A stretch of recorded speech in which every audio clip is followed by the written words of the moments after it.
هەڵبژارنی ئەوەی چی بخۆین ڕەنگە یەکێک بێت لە قورسترین کارەکان لە سنگافورە، ئەو وڵاتەی کە تامی جیاوازی هەموو جیهان لە چێشتخانە و شەقامەکانیدا کۆ دەکاتەوە. خواردن لە سنگافورە وەک وڵاتانی تر نییە. لێرە دەتوانیت تامی هەموو خواردنەکانی جیهان بکەیت. خواردنی سینی و مالیزی و ئەوروپی و ڕۆژئاوایی هەمووی لە خواردنگەیەکدا بوونی هەیە. سنگافورە مێژوویەکی کۆچەری هەیە کە نزیکەی نیوەی دانیشتوانەکەی کە دەکاتە زیاد لە 5 ملیۆن هاوڵاتی بیانین کە بۆ گەشتکردن یان خوێندن یان کارکردن ڕوویان لە وڵاتە کردووە. یەکێک لە گەورەترین ئەو وڵاتانەیە کە بە دانیشتوانی چڕ ناسراوە.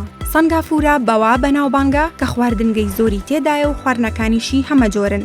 سەردانیکەران دەتوانن لە لیستە بێکۆتاکان بۆ قاسوور کراوەکان هەڵبژێرن تا دەگاتە خواردنە دەریایەکان یان خواردنە حەڵاڵەکان بە پێی شەریعەتی ئیسلام. خاوەنی خواردنگەیەک دەڵێت سنگافورە خاکی کۆچەرانە و هەمووشمانەوەی کۆچەرانی ئاسیایین و ڕەفتارە جیاوازەکانیش بۆ تا بناغی خواردنگەکانی ئێرە. ئەگەر لێشم بپرسن کە ئایا خواردنێکی تایبەت هەیە لە سنگافورە کە پێویست بێت هەموو کەسێک تامی بکات، ئەوا من پێت دەڵێم بەڵێ، دەبێت هەموو کەسێک سەلتەعونەکە تاقی بکاتەوە بە بیبەری زۆرتونەوە. بەشێک لە شەقامەکانی ئێرە لە سەعات 7 ئێوارەوە بەڕووی هاتوچۆدا دادەخرێن، چونکە پڕن لە گەشتیار و دەچن بۆ تاقیکردنەوەی خواردنێکی نوێ کە لە وڵاتەکەی خۆیان دەست ناکەوێت. خواردن لە سنگافورە چالاکی سەرەکی کۆمەڵایەتیە بۆ دانیشتوان و گەشتیاران و لە سەرمێزی نان خواردن ڕەنگە زۆر بڕیاری چارەنووس ساز بدەیت، جا پەیوەندی بەکارەوە هەبێت یان ژیانی تایبەتی.